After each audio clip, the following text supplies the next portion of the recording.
Mais uma vez, estamos aqui reunidos para dar continuidade ao nosso estudo à luz da Palavra de Deus, do Santo Sacrifício da Missa, parte por parte. Começamos no programa anterior esse estudo e damos continuidade hoje. Se vocês se recordam, eu disse no vídeo anterior que hoje eu citaria um texto do Código de Direito Canônico que merece a nossa atenção no tocante à normativa da Igreja sobre a recepção do corpo e do sangue de Nosso Senhor Jesus Cristo fora da celebração da missa. Falei mais especificamente acerca da pontualidade, do atraso, enfim, quem pode comungar, quem não pode comungar e assim por diante. Isso tudo já está no vídeo anterior. Agora, para quem não está enfermo, e o sacrifício, ou o corpo e o sangue de Nosso Senhor Jesus Cristo são guardados, as reservas eucarísticas são guardadas, principalmente para serem levadas para aqueles que não podem participar do santo sacrifício da missa, sobretudo os enfermos. Mas aqueles que não estão enfermos podem comungar fora da missa? É lógico que, se a resposta for sim, isso se aplica também àqueles que sem culpa, mas em estado de graça, sem culpa, não conseguiram chegar a tempo para o início da missa, mas chegaram já com a missa iniciada, chegaram num determinado momento da Santa Missa. Vamos então ao texto, o cânon 918 do Código de Direito Canônico. Recomenda-se vivamente que os fiéis recebam a Sagrada Comunhão na própria celebração eucarística. Seja-lhes, contudo, administrada fora da missa, quando a pedem por justa causa, observando-se os ritos litúrgicos.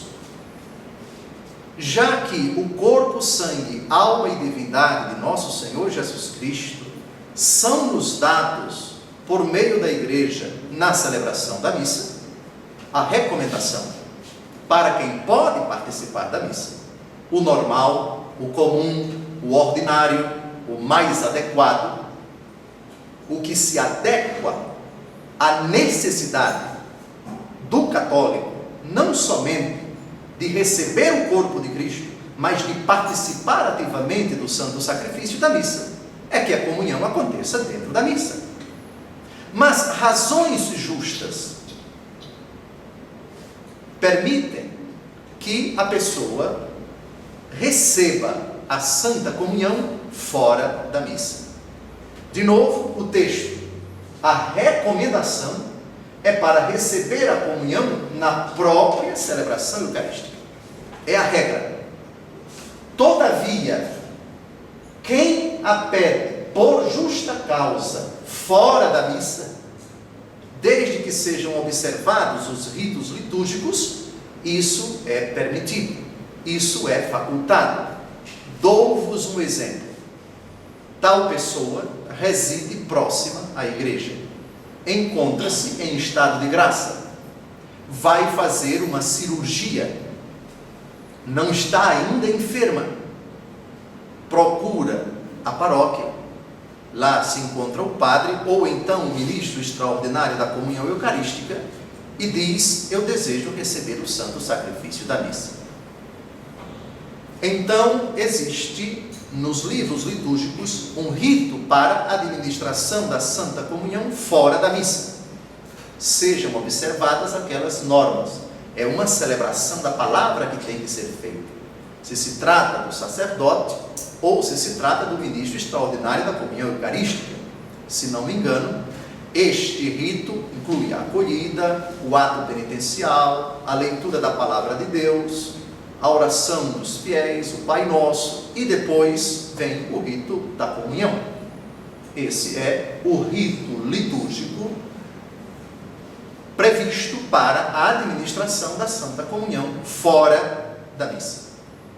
E aqui, reparem bem, aqui o padre não tem o direito, nem a ministra ou o ministro extraordinário da comunhão eucarística tem o direito de negar a comunhão, porque isso é um direito do fiel, presumindo, repito, que ele se encontra na graça de Deus. Quem decide o que é justa causa é, em primeiro lugar, o fiel. É lógico que pode-se abusar desta norma, levando as pessoas a deturparem o sentido de justa causa. Eu vou assistir o jogo no Estádio Nacional e gostaria de receber a comunhão. Bem, parece que o jogo de futebol no Estádio Nacional não é justa causa. Porém, há causas e causas. Está claro? Portanto, ao prescrever esta norma, a Igreja revela a sua maternidade, a sua caridade, a sua solicitude com os fiéis que, por N motivos, não podem participar da celebração da Santa Missa e nem estão enfermos, mas se dirigem à Igreja e pedem a quem tem a chave do sacrário e a quem tem a tarefa conferida pela Igreja de distribuir a Santa Comunhão fora da celebração eucarística, no caso, o padre, o diácono ou o ministro ou ministra extraordinário da comunhão eucarística. Eu espero, portanto, que depois dessa norma tenha ficado mais claro ainda aquilo que eu disse no vídeo anterior a respeito de pode ou não pode comungar aquele que não chegou sem culpa no início da celebração da Santa Missa. Então, são duas questões que têm que ser consideradas, e eu repito. Primeiro, o motivo. Aqui está justa causa. E segundo, é o estado de graça. Não é suficiente você apresentar uma justa causa para dizer eu quero comungar. Lembrem-se que a causa que justifica uma pessoa receber a Eucaristia fora da missa é um aspecto, digamos assim, objetivo. Mas existe o aspecto subjetivo. Se a pessoa se encontra em pecado mortal, mesmo que tenha uma justa causa, ela não pode comungar. Então são duas coisas que devem ser consideradas: o estado de graça ou não da pessoa que deseja comungar fora da missa, e se a razão que ela alega é justa ou não. Ficou claro? Ficou claro? Muito bem. Então agora retomamos o assunto com o qual concluímos o vídeo anterior, as orações e as outras partes que são próprias do sacerdote na celebração da Santa Missa. Nós vimos que as orações que o sacerdote pronuncia são reservadas a ele, porque elas são próprias de quem preside a celebração eucarística. Vamos dar continuidade a esse assunto, número 31 da Instrução Geral sobre o Missal Romano. Cabe ao sacerdote, da mesma forma, no desempenho da função de presidente da Assembleia, proferir certas admoestações previstas no próprio rito. Uma admoestação é um convite. Reconheçamos as nossas culpas para celebrarmos os santos mistérios. Rezemos com amor e confiança a oração que o Senhor nos ensinou. Orai, irmãos e irmãs, para que este sacrifício seja aceito por Deus Pai Todo-Poderoso. Então são admoestações, são exortações, são pedidos que o padre faz à comunidade. Há certos pedidos que já estão previstos no rito. Outros, a liturgia permite que o sacerdote brevissimamente diga de sua própria iniciativa. Saudai-vos uns aos outros em Cristo Jesus, no Espírito de Cristo ressuscitado, saudai-vos com um sinal de paz. No missal romano, que é válido para o Brasil, aprovado pela Congregação para a Disciplina dos Sacramentos, se prevêem várias fórmulas. Portanto, não é algo rígido, não existe apenas uma afirmação, mas várias afirmações. Pois bem, então, essas exortações são próprias do celebrante. Os leigos não podem fazê-las.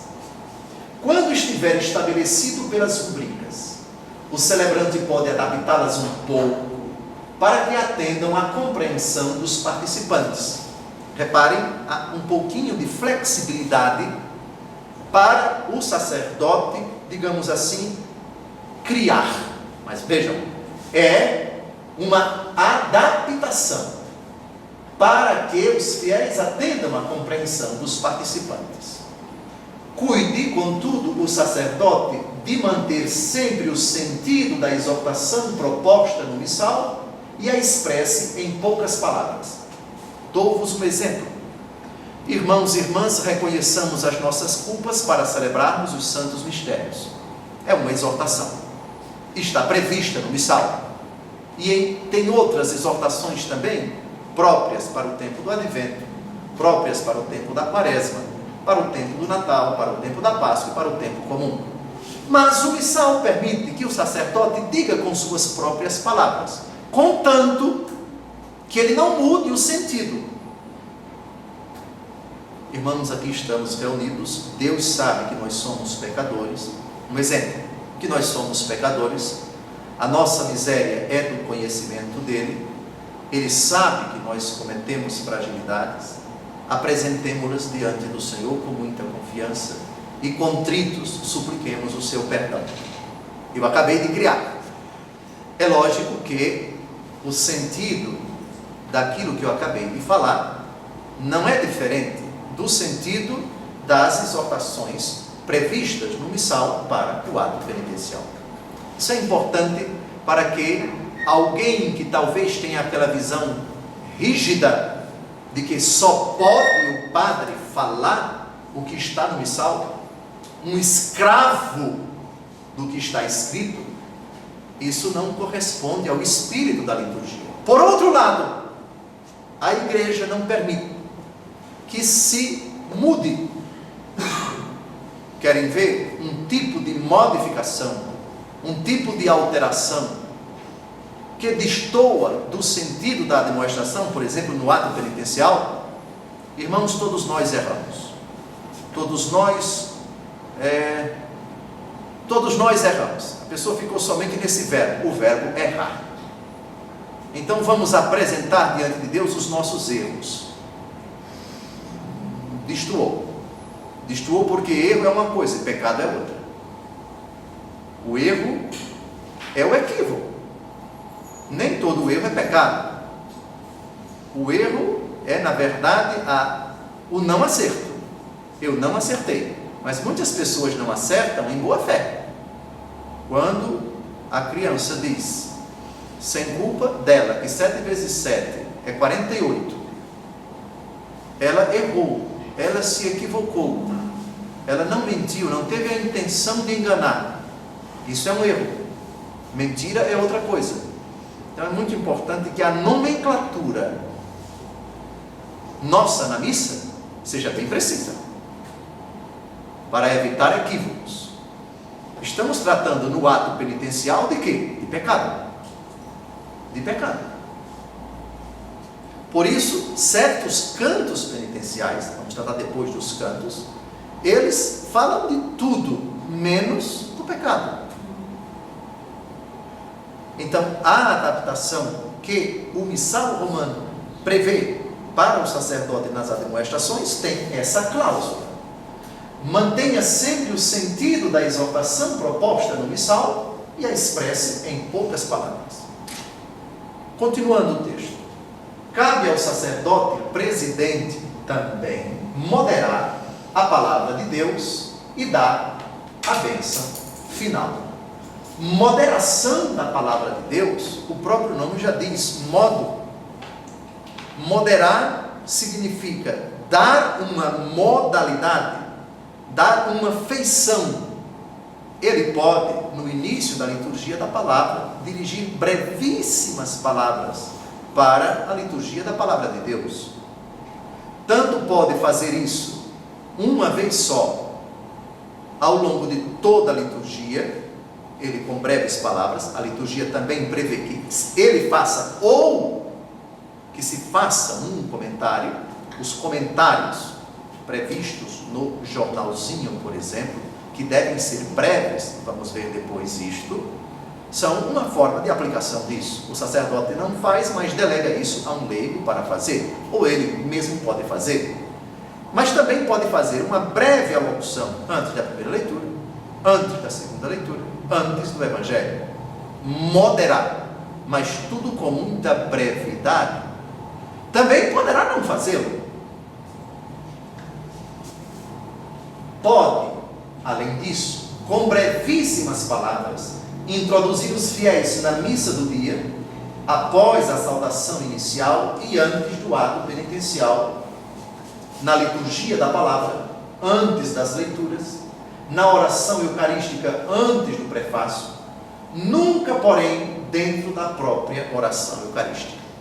Começou a oração eucarística, não pode mais fazer nenhum comentário. Pode ainda encerrar toda a ação sagrada antes da despedida. Reparem como a liturgia concede ao sacerdote presidente. Não é criatividade, por favor. Aqui é uma concessão mesmo da igreja. E reparem, desde que as palavras sejam breves, isso até é um momento de catequese. Dou-vos um exemplo. Introduzindo os fiéis na missa do dia. Aqui estamos reunidos no dia em que nós celebramos Santo Antônio, Santo Expedito, etc., patrono da nossa paróquia, ou o dia do Natal do Senhor, e assim por diante. Breves palavras para situar os fiéis na missa do dia, no tempo em que estamos vivendo, se é da Quaresma, da Páscoa, do tempo comum, ou uma missa votiva pelos falecidos, Dia das Mães, Dia dos Pais, 15 anos de uma pessoa, e assim por diante. A liturgia permite, por favor, permite. Depois, após a saudação inicial e antes do ato penitencial, para introduzir o tema da penitência, na liturgia da palavra, já falei, antes das leituras, na oração eucarística, antes do prefácio. O prefácio começa: o Senhor esteja convosco, Ele está no meio de nós, corações ao alto, o nosso coração está em Deus. Então, depois da oração e antes do prefácio, brevíssimas palavras. Então, veja, é uma possibilidade. Possibilidade não é direito, nem também é dever. É uma faculdade, vamos chamar assim, não é? Se o sacerdote quiser fazer, pode fazer. Mas a regra é que seja breve, que seja muito oportuno, muito oportuno naquela intervenção, e que seja breve. Pois bem, antes de encerrar a Sagrada Eucaristia, antes da despedida, parece que na missa do domingo à noite, quase sempre isso se faz. Então, aquela, digamos assim, uma espécie de síntese de tudo aquilo que o Senhor falou na liturgia, antes da bênção final, isso é muito oportuno. O Senhor nos falou disso. Andemos para as nossas casas com isto no coração, recordemos-nos disso. Pois bem, é muito oportuno, é muito adequado, mas não é obrigatório, por favor. Próximo parágrafo. A natureza das partes presidenciais exige que sejam proferidas em voz alta e distinta e por todos atentamente escutadas. Por isso, enquanto o sacerdote as profere, não haja outras orações nem cantos, e calem-se o órgão e qualquer outro instrumento. O que se aplica para a Eucaristia também se aplica para o sacramento do matrimônio. Eu não sei de onde surgiu isso, mas em algumas celebrações do matrimônio, alguns leigos chegam até, talvez por inocência, talvez por ignorância, não creio que por má fé, as pessoas responsáveis pelo canto vêm dizer: olha, o canto da bênção das alianças, o canto na hora do consentimento, o canto na hora da bênção nupcial que o padre está dando sobre o casal. Não pode. enquanto o sacerdote estiver falando, é claro que na condição a presidência da celebração do matrimônio é dos noivos, eles aqui são os ministros. O sacerdote ou o diácono, enfim, que está ali presente, ele está na condição de assistente qualificado da igreja, perante o qual os noivos dão e recebem mutuamente o consentimento. Mas em princípio, quando o sacerdote está falando, voltemos à Santa Missa, na condição de presidente, todos em silêncio. Oremos, o sacerdote vai falar, todos em silêncio. Está proferindo uma oração, em silêncio. Todos em silêncio. Portanto, o presidente fala, todos silenciam. Próximo texto. Na verdade, o sacerdote como presidente, e aqui está o motivo para o silêncio absoluto dos fiéis enquanto o presidente está rezando, reza em nome da igreja e de toda a comunidade reunida, e por vezes também somente em seu nome, para cumprir o seu ministério com atenção e piedade. Vamos citar algumas orações que o sacerdote faz não pelo povo, mas por si. De coração contrito e humilde, sejamos, Senhor, acolhidos por vós, e seja o vosso sacrifício de tal modo oferecido que vos agrade, Senhor, nosso Deus. O sacerdote faz esta oração depois que ele apresenta o pão e o vinho, antes de lavar as mãos.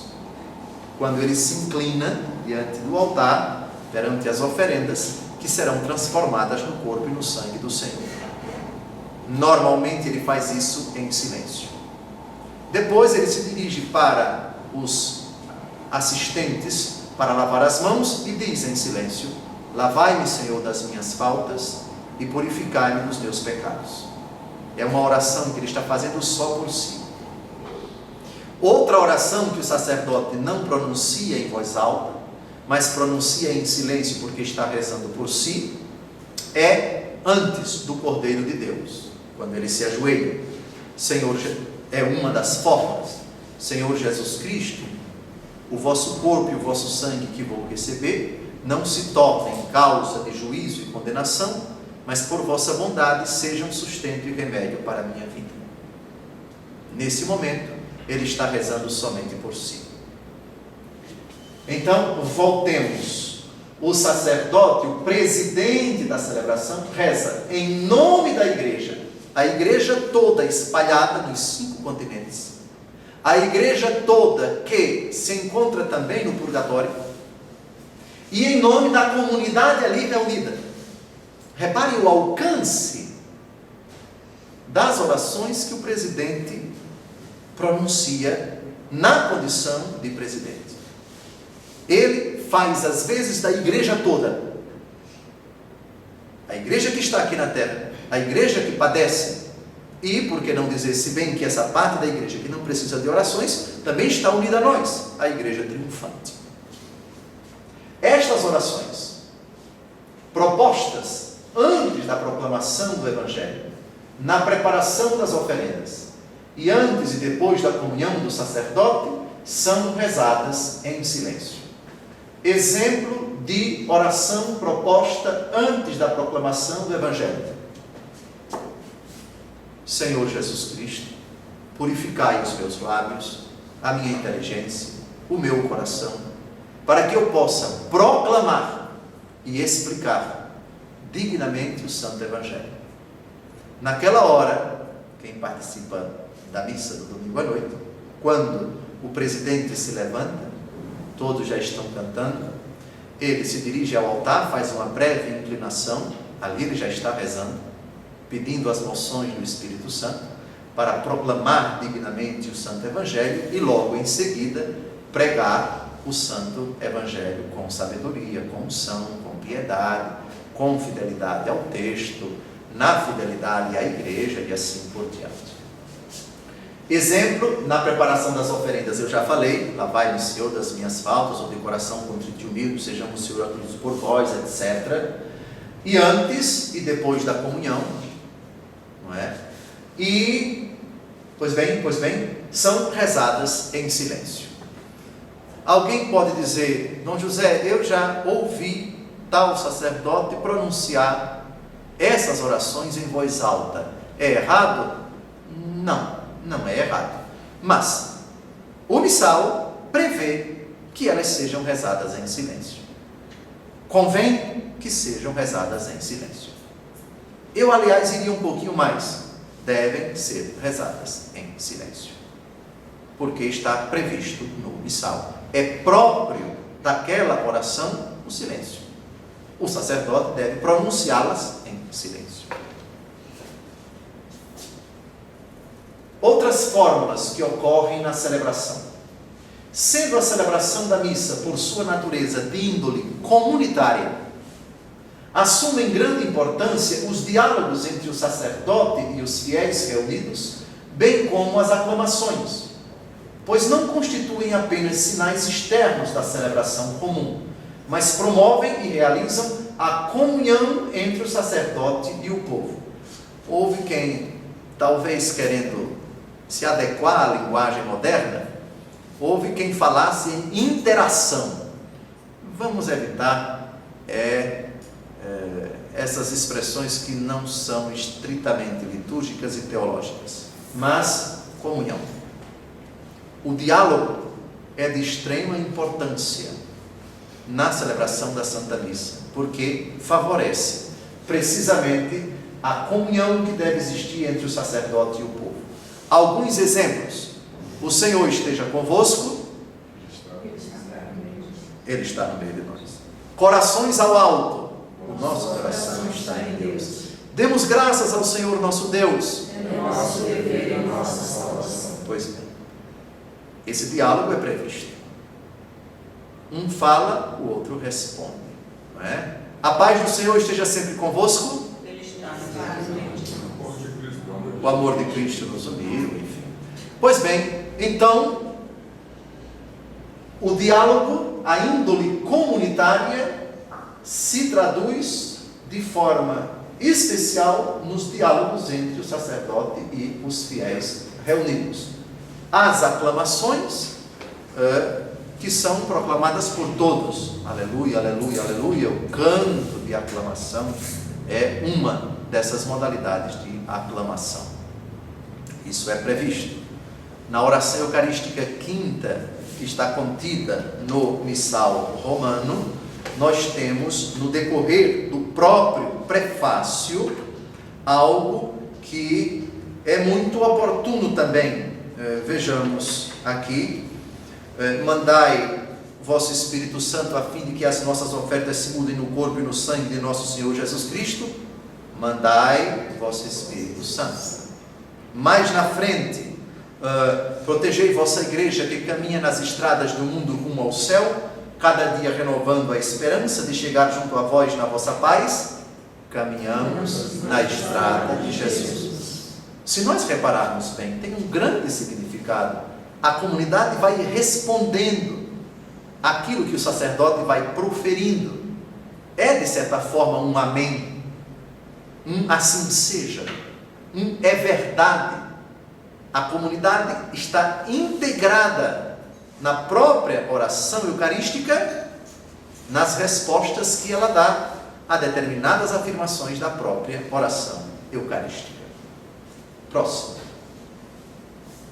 As aclamações e respostas dos fiéis às orações e saudações do sacerdote constituem o grau de participação ativa que os fiéis congregados em qualquer forma de missa devem realizar para que se promova e exprima claramente a ação de toda a comunidade. Por exemplo, respostas dos fiéis às orações: palavra do Senhor, graças a Deus. Proclamação do Evangelho de Jesus Cristo segundo Lucas, glória a vós, Senhor. Pois bem, é a participação, uma modalidade, uma forma de participação ativa. Por isso, a igreja sempre ensina, e quero recordar aqui a todos, que a expressão eu vou assistir à missa, ela é inexata, ela não é errada, ela é inexata.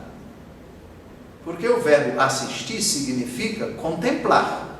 Eu estou vendo, assistir ao jogo, assistir, enfim, aquele espetáculo. Sim, você está contemplando, só que não está participando ativamente. Quem assiste a uma peça de teatro não participa diretamente dela, mas quem, na condição de fiel, participa da Santa Missa, não apenas assiste, mas participa ativamente dela. Lembrem-se do que dissemos no encontro anterior. São 4 as modalidades de presença de Jesus na missa: nos fiéis, na palavra que é proclamada, no celebrante e nas espécies consagradas. Então, no exercício do sacerdócio real do batismo, que é comum a todos os fiéis participam ativamente.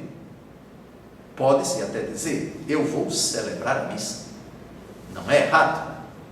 É uma celebração no âmbito do sacerdócio comum dos fiéis, no âmbito do sacerdócio real, que é próprio de todos os batizados. Então, eu vou fazer um pedido a vocês aqui da sala e a todos os que participarem, que assistirem, que virem esse vídeo. Vamos fazer um exercício para, a partir de hoje, quem ainda não fez, utilizar a seguinte nomenclatura antes de começar a missa: eu vou celebrar a missa. Isso não só não é errado, como é preciso. O padre vai celebrar a missa na condição de presidente, realizando uma coisa que só ele pode fazer. Na pessoa de Cristo, cabeça, ele que tem o sacerdócio ministerial, vai realizar o santo sacrifício. Cristo, cabeça, na sua pessoa, é o presidente da celebração. Nesse sentido, só o sacerdote pode transformar o pão no corpo e o vinho no sangue, alma e divindade de nosso Senhor Jesus Cristo. É preciso, é exato, não é errado, não tem nada de assustador, não tem nada de blasfemo, não tem nada de herético um católico batizado dizer: eu vou celebrar a missa. Porque é preciso que esteja bem clara a distinção entre sacerdócio real e sacerdócio ministerial ou ordenado. Lembrem-se que vocês têm o sacerdócio real, só que este sacerdócio não habilita vocês a presidirem a missa, a consagrarem o corpo, sangue, alma e divindade de nosso Senhor Jesus Cristo. A primeira carta de São Pedro e o Apocalipse de São João diz que todos os fiéis são um reino de sacerdotes. E o que é que o sacerdote faz no culto? Ele oferece dádivas agradáveis a Deus. Os fiéis oferecem, parece que foi Dona Francisca que perguntou quando terminamos a explanação no encontro passado, como os fiéis exercitam o seu sacerdócio. Não, se não foi ela, foi uma outra pessoa, perguntando se o único sacrifício é o corpo de Cristo, o único sacrifício agradável ao Pai é o corpo, sangue, alma e divindade de nosso Senhor Jesus Cristo, como conjugar o oferecimento da nossa vida, dos nossos sacrifícios, das nossas aflições. Eu respondi com uma frase, com a qual se conclui uma doxologia, com a qual se conclui a oração eucarística. Por Cristo, com Cristo, em Cristo, eu ofereço, ó Pai, a vós, com o corpo, sangue, alma e divindade de nosso Senhor Jesus Cristo, minhas dores, minhas aflições, minhas perturbações, meus desafios, minhas conquistas, minha ação de graças e assim por diante. Cristo é o único sacerdote ao celebrar a missa, e eu nele exercito o sacerdócio real, ou melhor, ele em mim, vivo. Já não sou eu que vivo, porém, é Cristo que vive em mim. Cristo em mim, batizado, exercita o sacerdócio real, levando-me a oferecer-me e a oferecer tudo que tenho e que possuo, para que com o corpo e o sangue de Cristo, morto e ressuscitado, esta oferta seja agradável ao Pai no Espírito Santo. Portanto, cuidado com a afirmação que eu acabei de dizer. Eu vou celebrar a missa. Quando é um batizado não ordenado que diz isto, ele não está, nem pode pensar que essa afirmação significa presidir a missa, ou concelebrar como presidente da missa, e consagrar o corpo e o sangue de nosso Senhor Jesus Cristo. Não, mas é celebrar ao seu modo, porque todos os batizados presentes na missa têm o sacerdócio real. Celebram com os demais e celebram com aquele presidente que tem o sacerdócio ministerial, o único ali a quem compete a presidência e a consagração das sagradas espécies. Determinadas partes que são reservadas ao sacerdote, os fiéis por isso não podem fazer. Ao exercitar, ao pronunciar as partes que são prescritas para os batizados, os fiéis exercitam o seu sacerdócio real, logo celebram a Santa Missa. É um pedido que eu faço, sei que é cultural quase a afirmação já impregnada na cabeça das pessoas de que eu vou assistir à missa. Eu repito, não é errado. Quem tem um dicionário e vai lá para saber o sentido da palavra assistir, é aquilo que eu já disse: contemplar, visualizar, vislumbrar, acompanhar, etc. Isso também é verdade, mas é inexato, porque quem participa da missa batizado exercita de forma ímpar o seu sacerdócio real. E o exercício do sacerdócio é uma celebração. Celebração ao seu modo, no âmbito do seu sacerdócio real. Está claro? Pois bem, as aclamações e respostas dos fiéis às orações e saudações do sacerdote constituem um grau de participação ativa. Não é passiva, uma mera assistência, uma contemplação onde não se integra o coração, a inteligência, a vontade, o ser da pessoa, o coração da pessoa, para usarmos uma expressão teológica. Em qualquer forma de missa, devem realizar para que se promova e exprima claramente a ação de toda a comunidade. Então, façam o esforço para se adequar à afirmação precisa, exata, dentro da sã teologia católica. Os fiéis, quando participam da missa, celebram a Santa Missa. Ah, mas todo mundo vai celebrar? Todo mundo está celebrando a missa. Só que apenas o sacerdote que recebeu o sacerdócio ministerial preside na condição de Cristo, cabeça e pastor da igreja, o santo sacrifício. Logo, só quem tem o sacerdócio ordenado ou ministerial está habilitado para presidir, e se tem mais de um sacerdote, concelebrar na condição de ministro sagrado, de sacerdote pelo sacramento da ordem, o santo sacrifício da missa. Próximo texto. Outras partes muito úteis para manifestar e fomentar a participação ativa dos fiéis e que competem a toda a Assembleia convocada são principalmente o ato penitencial, a profissão de fé, a oração universal e a oração do Senhor. Ato penitencial coletivo: confessemos os nossos pecados, confesso a Deus Todo-Poderoso, mas também em forma dialogal. Senhor, que vieste salvar os corações arrependidos, tende piedade de nós. Senhor, tende piedade de nós. Ou então, em grego, Kyrie eleison, Kyrie eleison. Christe eleison, Christe eleison.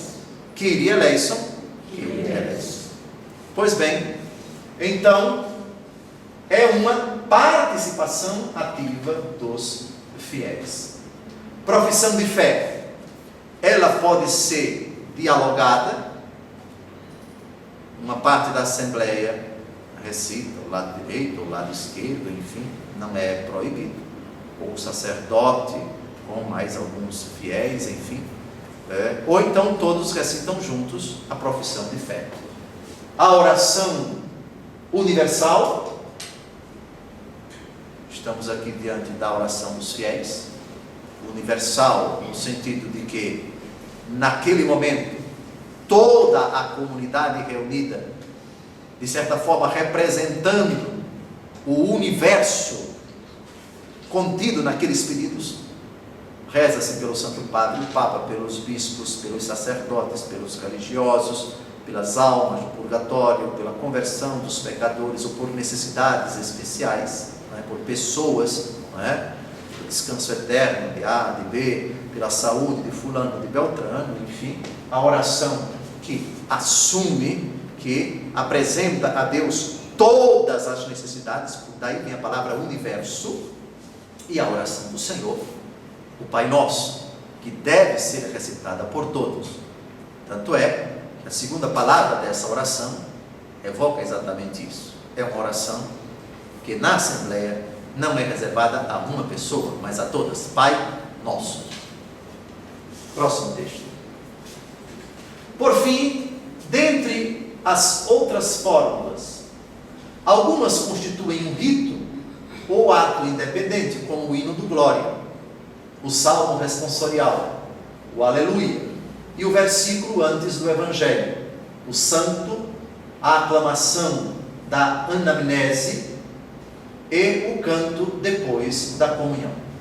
Algumas, porém, acompanham um rito, tais como o canto de entrada das oferendas, da fração, na hora em que o sacerdote quebra, parte o corpo de nosso Senhor Jesus Cristo, nos dei o Cordeiro de Deus, e o canto da comunhão. Eu queria somente fazer um breve comentário ao que a aclamação da anamnese. O Senhor esteja convosco, Ele está no meio de nós, corações ao alto, o nosso coração está em Deus, demos graças ao Senhor nosso Deus, é nosso dever e nossa salvação. É o começo da anamnese. A anamnese é a palavra que significa memória. Na verdade, é justo e necessário, ó Deus onipotente, enfim, nos faz ser mais santos, porque reconhecemos, porque proclamamos, porque anunciamos a vossa grandeza, etc. Por exemplo, a oração eucarística 3. Na verdade, vós sois santo, ó Deus do universo, tudo o que criastes proclama o vosso louvor, porque por Jesus Cristo e pela força do Espírito Santo, dais vida e santidade a todas as coisas, e não cessais de reunir o vosso povo, para que vos ofereça em toda parte, do nascer ao pôr do sol, um sacrifício perfeito. A anamnese, repare a palavra memória, vem de mnemon, em grego, memória. Anamnese é memória. Na liturgia eucarística há um momento reservado à recordação das maravilhas que Deus operou na vida do povo. Há uma recordação dos mirabilia dele, dos fatos, dos eventos, dos acontecimentos. Isso está previsto no prefácio. Vamos pegar um prefácio que é específico, um prefácio que contém uma anamnese, uma memória dos eventos salvíficos, das dádivas, das graças, das maravilhas que Deus opera. O prefácio da dignidade do matrimônio previsto para a missa ritual pelos esposos. O Senhor esteja convosco. Corações ao alto. Nosso coração está em Deus. Demos graças ao Senhor nosso Deus. É nosso dever e nossa salvação. Aí vai começar agora a anamnese. Na verdade é justo e necessário. É nosso dever e salvação dar-vos graças sempre e em todo lugar, Senhor Pai Santo, Deus eterno e todo-poderoso, por Cristo Senhor nosso. Nas núpcias, firmastes um suave jugo de amor e uma aliança indissolúvel de paz. Abençoais a fecundidade da família, para que os filhos e filhas nela nascidos aumentem o número dos vossos filhos e filhas de adoção. Os que nascem para a alegria de todos, renascem pelo batismo para a comunidade cristã. Por essa razão, bendizemos vossa providência e com os anjos e todos os santos proclamamos jubilosos vossa bondade, dizendo ou cantando a uma só voz. No prefácio, nós temos um momento que é reservado à recordação. Nós te agradecemos, te bendizemos, te glorificamos por tal e tal motivo. Na festa dos anjos da guarda, pelos anjos e etc. Na festa de Nossa Senhora, pelas maravilhas que Deus operou na Virgem Maria e por meio dela. Pois bem, então, a anamnese é exatamente isto. A aclamação da anamnese é esse diálogo que nós fazemos logo quando começa o prefácio da Santa Missa. E os prefácios variam de acordo com o tempo, com a memória, com a celebração que se está a desenrolar, enfim, a ocasião, se trata de missa votiva, missa ritual e assim por diante. Próximo. Maneiras de proferir os diversos textos. Nos textos que o sacerdote, o diácono, o leitor ou toda a assembleia devem proferir em voz alta e distinta, a voz corresponda ao gênero do próprio texto, conforme se trata de leitura, oração, exortação, aclamação ou canto, como também a forma de celebração e a solenidade da assembleia. Além disso, levem-se em conta a índole das diversas línguas e o gênio dos povos. Nas rubricas, portanto, e nas normas que se seguem, as palavras dizer ou proferir devem aplicar-se tanto ao canto como à recitação, observados os princípios acima propostos. Então, cada gênero de linguagem, cada texto a ser proferido, cada momento a ser desdobrado ou realizado na celebração, ele tem que ser recitado, tem que ser proferido de acordo com o gênero próprio dele. Se trata de uma oração, em clima de oração, em forma de oração, vamos pegar aqui um exemplo bem simples. A proclamação da leitura da palavra de Deus. Primeira leitura. É preciso educar aqueles que vão fazer a leitura de que a leitura da palavra de Deus, a impostação deve ser própria de quem está lendo a palavra de Deus. Nem muito devagar, como se tratasse de uma leitura de velório, nem muito rápido, como se tratasse do fim do mundo que vai acabar antes de terminar a missa. Nada mais constrangedor do que, na liturgia da palavra de Deus, uma leitura arrastada, enrolada, ou uma leitura toda truncada, com uma voz bem baixinha, como se fosse a leitura de um gibi, ou a leitura de um jornal, e assim por diante. Repetindo, a voz corresponda ao gênero do próprio texto. Vamos imaginar que naquela leitura se fale: Jesus, vamos pegar aqui um texto. Jesus disse a Zaqueu: desce depressa, pois é necessário que hoje eu esteja na tua casa. Nós sabemos que as palavras de Jesus aqui foram doces. Evidentemente que aquele que está proclamando o Evangelho tem que estar atento a isso. E normalmente estão, quando se trata já que proclamar o Evangelho na missa corresponde só ao diácono ou ao sacerdote. Mas vamos imaginar que um diácono desavisado, nessa hora, ao pronunciar as palavras de Jesus, ele falasse bem forte. Falar bem forte em si não tem nada demais, mas impostasse a sua voz como se Jesus estivesse gritando com Zaqueu. Jesus não gritou com Zaqueu. É lógico que a proclamação do Evangelho exige que a pessoa fale em voz alta. É o Santo Evangelho que está sendo proclamado. Mas, na leitura, nós sabemos que às vezes aparecem expressões em que a impostação tem que se adequar àquilo que está escrito. Eu dou um pequeno exemplo. Vocês percebem bem no noticiário, quando o âncora do programa vai dar uma notícia triste, vocês ordinariamente não percebem no semblante deles alegria. Lógico, porque eles estão dando uma notícia triste. E a maneira como eles falam não é apenas o semblante. A maneira como eles falam é uma maneira adequada à comunicação de uma notícia triste.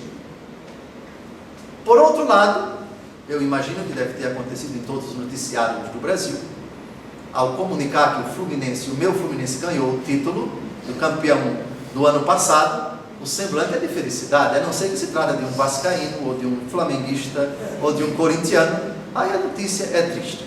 Brincadeiras à parte, mas notícias alegres, semblante alegre, e a impostação das palavras adequada à alegria da notícia.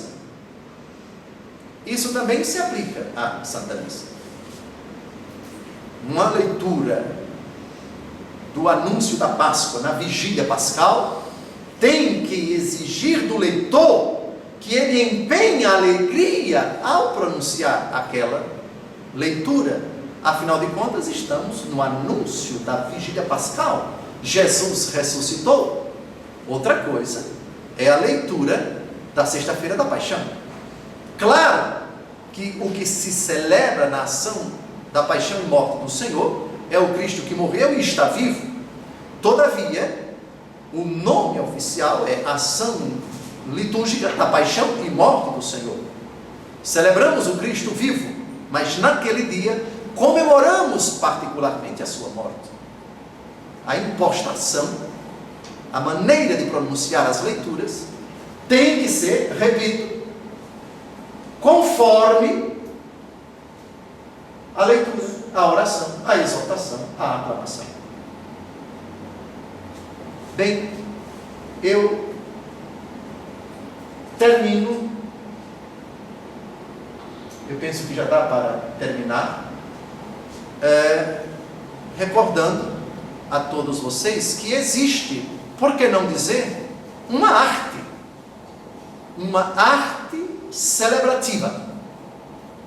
É preciso, para que a celebração eucarística traduza, ilustre o seu sentido, que ela conjugue todos esses elementos. Nem sempre é fácil,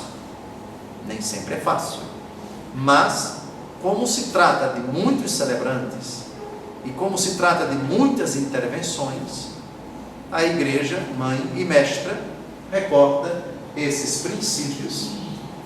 No caso do parágrafo que estamos a refletir, todos, sacerdote, diácono, leitor e toda a Assembleia, é muito importante adequar a voz ao gênero daquilo que se está falando, daquilo que se está respondendo, daquilo que se está lendo, daquilo que se está proclamando. De hoje a 15, se Deus quiser, retomamos esse estudo que particularmente me interessa muito, me agrada muito, e eu rezo para que o máximo de pessoas possam assistir a estes vídeos, porque é de vital importância uma digna, consciente, ativa e frutuosa participação dos fiéis na celebração do Santo Sacrifício da Missa. Boa noite.